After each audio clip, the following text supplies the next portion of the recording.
کہ اٹلی کے دواخانوں میں مانع حمل گولیاں بکثرت دستیاب ہیں اور لڑکیوں کو خریدنے کی آزادی ہے، اس لیے قانون کی ممانعت سے کوئی خاص فرق نہیں پڑتا۔ کلاس میں موجود تمام طلباء نے گرجے کی مخالفت کو بے جا قرار دیا اور کہا کہ اسقاط کے سبب جانی نقصان کو خلاف انسانیت قرار دینے والے پادری ویتنام میں انسانی جانوں کے ضیاع پر کیوں خاموش تھے۔ نمبر 4، برطانیہ کی طبی سوسائٹی کے رسالہ نے ایک مضمون اسکولوں میں زیر تعلیم لڑکیوں کے حمل سے متعلق شائع کیا ہے، جس میں مذکور ہے کہ اسکولوں کی غیر شادی شدہ 16 سے 19 سال تک کی لڑکیاں اس وقت طبی اور سماجی تنظیمات کے لیے ایک بڑا چیلنج ہیں۔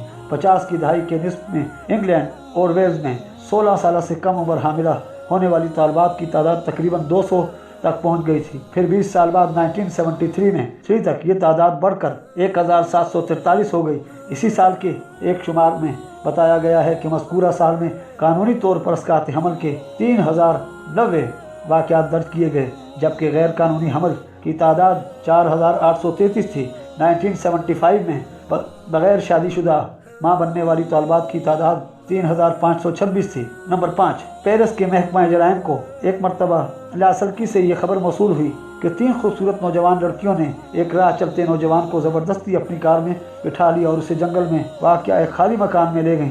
نوجوان نے حیرت سے پوچھا کہ تمہارا کیا ارادہ ہے؟ ایک 16 سالہ لڑکی نے جواب دیا کہ ہم چاہتے ہیں کہ تم ہمارا اغوا کرو۔ نوجوان نے جب ان کا برا ارادہ سمجھ لیا تو نفسیاتی طور پر اسے سخت صدمہ ہوا۔ اس نے لڑکیوں کی نفسانی خواہشات کی تکمیل سے انکار کر دیا۔ لڑکیاں جب مایوس ہو گئیں تو نوجوان کو باندھ کر ایک درخت سے لٹکا دیا اور پھر پتھر مار مار کر ہلاک کر دیا۔ نمبر 6، مسٹر ولیم اسکاٹ کا بیان ہے کہ شکاگو میں ایسے کلب موجود ہیں جن میں کام کرنے والی عورتوں کو جسم فروشی اور چوری پر مجبور کیا جاتا ہے۔ ان کلبوں کے ذمہ دار ہر طرح کے جرائم اور بدعمالیوں میں شریک رہتے ہیں۔ جو عورتیں کلب میں کام کرتی ہیں ان کو زد و کوب کا بھی سامنا کرنا پڑتا ہے، لیکن وہ ڈر سے کسی کے سامنے بیان نہیں دے سکتی۔ مسٹر اسکاٹ کا بیان ہے کہ یہ لڑکیاں عام طور پر دیہاتی علاقوں سے آئی رہتی ہیں۔ شہر میں آ کر ان کو دشواریوں کا سامنا کرنا پڑتا ہے اور ان سے ناجائز اولاد بھی پیدا ہو جاتی ہے۔ ایک رقاصہ جان گینسلی نے امریکی پارلیمنٹ کی کمیٹی کے سامنے یہ انکشاف کیا کہ شکاگو کے مضافات میں ایک کلب کے ذمہ داروں نے اسے جسم فروشی پر مجبور کیا۔ کلب کے عقبی حصہ میں جو کمرے تھے وہی بدکاری کے لیے استعمال کیے جاتے تھے۔ نمبر 7، مغربی تہذیب کی فتنہ سامانیوں میں سے ایک بڑا فتنہ سینما ہے۔ اس کے ذریعے جس طرح فحاشی و بے حیائی کی اشاعت اور عورتوں کی تذلیل و توہین ہو رہی ہے وہ کسی سے مخفی نہیں، لیکن لذت پرستی کے دلدادہ آج بھی فن کے نام پر اس حیاسوز کاروبار کو جاری رکھے ہوئے ہیں اور عورتوں کو اس صنعت میں لا کر ان کی سادگی و مجبوری سے ہوس کی تسکین کا سامان فراہم کر رہے ہیں۔ انسانیت کی خوش قسمتی ہے کہ کبھی کبھی معاشرے میں ایسے واقعات رونما ہو جاتے ہیں جن سے ثابت ہو جاتا ہے کہ فحاشی و بدچلنی انسانی ضمیر کے منافی ہے۔ جو شخص کسی مجبوری کے باعث فحاشی کی راہ اختیار کرتا ہے وقت آنے پر خود بخود اس سے متنفر و کنارہ کش ہو جاتا ہے۔ 1979 کی کسی تاریخ میں عالمی اخبارات میں یہ خبر شائع ہوئی تھی کہ فرانس کے ایک ایکٹریس کیمرہ کے سامنے ننگی ہو کر کسی منظر کو فلم بند کرا رہی تھی۔ اچانک اسے غصہ آ گیا اور برانگیختہ ہو کر پروڈیوسر سے کہنے لگی، کتو تم مردوں کو صرف عورتوں کا جسم چاہیے تاکہ اس کی تجارت سے تم دولت کما سکو۔ پھر وہ پھوٹ پھوٹ کر رونے لگی۔ اس واقعہ سے بخوبی ثابت ہوتا ہے کہ فلموں کے حیاسوز مناظر سے ان میں کام کرنے والوں کے دل بھی مطمئن نہیں ہوتے، لیکن مجبوراً وہ اس کام میں لگے رہتے ہیں۔ پھر جب ضمیر بیدار ہوتا ہے تو انہیں اس طرح کے کاموں کی قباحت کا احساس ہوتا ہے اور وہ ان سے الگ ہو جاتے ہیں۔ 1988 کے اواخر میں مصر کی متعدد ایکٹریسوں نے فلم و فن کی دنیا سے کنارہ کشی اختیار کر کے متدین و باحیا زندگی بسر کرنے کا فیصلہ کیا ہے۔ اس کی تفصیل عربی زبان کے سعودی ہفت روزہ المسلمون میں آ چکی ہے۔ عورتوں کو ترقی و تمدن کے نام پر جو لوگ سر بازار رسوا کر رہے ہیں ان کے کردار سے خود عورتیں مطمئن نہیں ہیں، لیکن اقتصادی مجبوریوں اور جرأت و حوصلہ کی کمی کے باعث وہ کسی طرح کی مخالفت و مدافعت پر آمادہ نہیں ہو پاتی۔ نمبر 8، مغربی تہذیب کے بھیانک نتائج میں سے ایک نتیجہ خودکشی ہے۔ مذہب و اخلاق سے آزاد ہونے کے بعد انسانی زندگی کا خوشگوار رہنا ممکن نہیں۔ ایسی زندگی بلا شبہ شاخ نازک کا آشیانہ ہے جو کبھی پائیدار نہیں ہو سکتا۔ انسان جب اپنی فطرت کے خلاف بدخلقی و بے روی کو اپنا لیتا ہے تو اس روش پر قائم نہیں رہ پاتا، برائیوں پر اس کا ضمیر اسے ملامت کرتا رہتا ہے اور تھوڑی ہی مدت میں ملامت کی یہ کیفیت اتنی شدید ہو جاتی ہے کہ اسے برداشت کر کے زندہ رہنا مشکل ہو جاتا ہے، اور اب وہ ناخوشگوار صورت پیدا ہو جاتی ہے جو آزاد معاشروں کی سب سے بڑی الجھن ہے۔ انسان خودکشی کر کے اپنی زندگی کا خاتمہ کر لیتا ہے، لیکن اس غیر فطری اور غیر قانونی اقدام سے اس کی نجات نہیں ہوتی۔ نہ معاشرے کی الجھنوں کا خاتمہ ہوتا ہے۔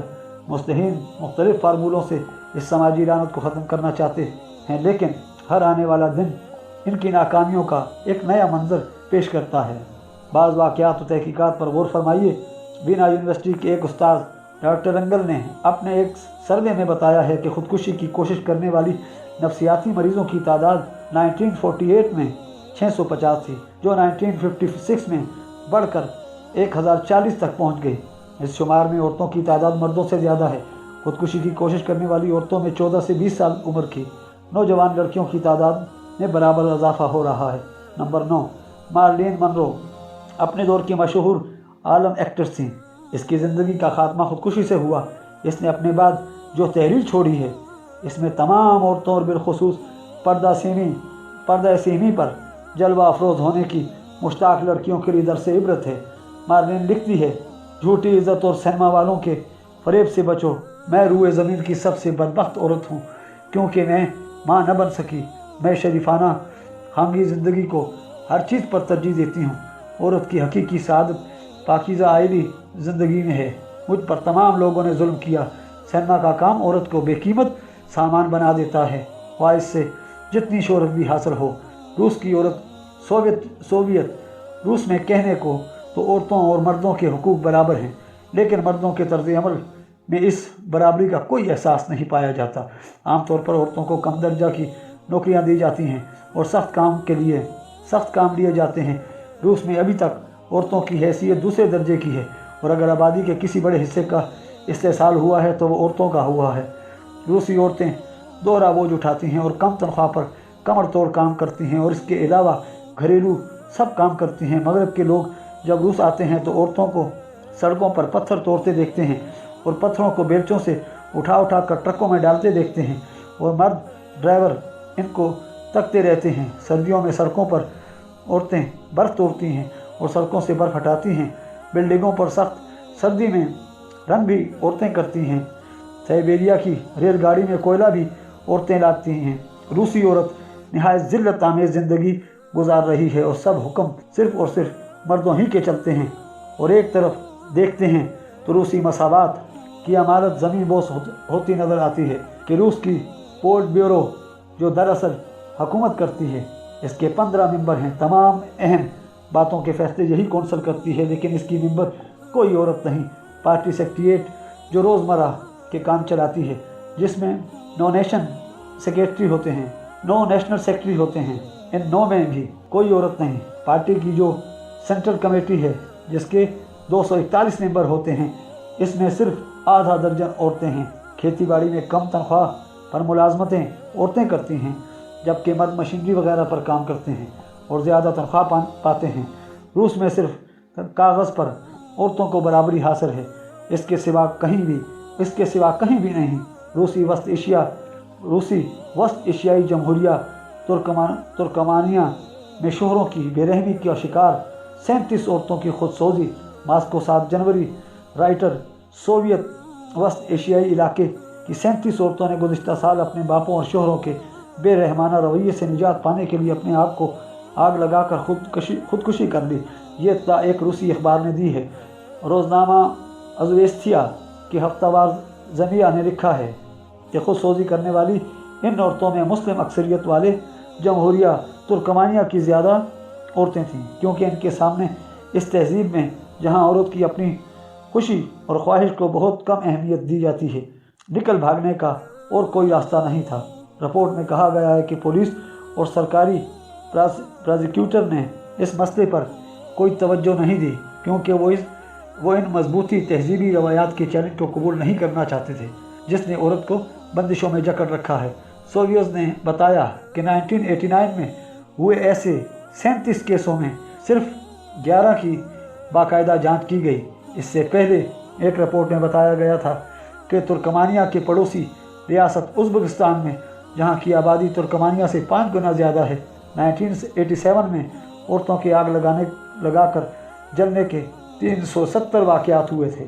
دنیا کے مختلف مذاہب اور تہذیبوں میں عورتوں کے حقوق و حیثیت کا جائزہ لینے کے بعد اب ان اسلامی احکام و قوانین کا جائزہ مقصود ہے، جن کا اعلان آج سے تقریباً 1400 سال پہلے نبی کریم صلی اللہ علیہ وسلم نے کیا تھا۔ عورت کے سلسلہ میں اسلام کی رہنمائی سے جو لوگ ناواقف ہیں، وہ یہ سمجھتے ہیں کہ اسلام میں عورت کو مناسب درجہ نہیں دیا گیا ہے۔ ان کے ذہن میں طرح طرح کے شبہات و ابہام جاگزی ہیں، جن کی بنیاد مخالفین اسلام کی تحریروں اور گمراہ کن بیانات پر ہے۔ اگر قرآن و حدیث کے احکام کا براہ راست مطالعہ کیا جائے تو اس طرح کا شبہ ہرگز نہ پیدا ہو۔ قرآن میں متعدد مقامات پر ایسی وضاحتیں موجود ہیں جن سے یہ معلوم ہوتا ہے کہ اسلام نے عورت کو ہر جگہ عزت و احترام کی نظر سے دیکھا ہے اور مرد کے ساتھ اس کے تعلقات کو استوار بنا کر زندگی کو سدھارنے کی راہ بتائی ہے۔ اسلام کی نظر میں عورت جس طرح مکمل انسان ہے، اسی طرح اسے جملہ شہری و سماجی حقوق حاصل ہیں، اور وہ جنسیات کی تسکین کے بجائے معاشرے کی ترقی و تحفظ کے لیے اہم کردار ادا کر سکتی ہے۔ قرآن و حدیث کی تعلیمات پر نظر ڈالنے سے اندازہ ہوتا ہے کہ اسلام نے عام انسانی معاشرتی اور معاملاتی میدان میں عورت کو مناسب مقام پر رکھا اور اسے اس کے جائز حقوق سے نوازا ہے۔ دنیا کی اکثر متمدن قوموں کے یہاں عورت کے انسان ہونے کا یا تو انکار تھا یا پھر اس میں انہیں شک تھا، لیکن اسلام نے انتہائی وضاحت سے یہ اعلان کیا کہ عورت بالکل مردوں کی طرح مکمل انسان ہے۔ اسی طرح معاشرتی میدان میں اسلام نے عورت کے لیے تعلیم کا حق تسلیم کیا اور زندگی کے مختلف مراحل میں عورت کی مناسب نگہداشت کے لیے احکام جاری کیے۔ چنانچہ عورت باپ کے زیر سایہ ہو یا شوہر کے ساتھ، ہر حالت میں اس کی رعایت کے احکام موجود ہیں۔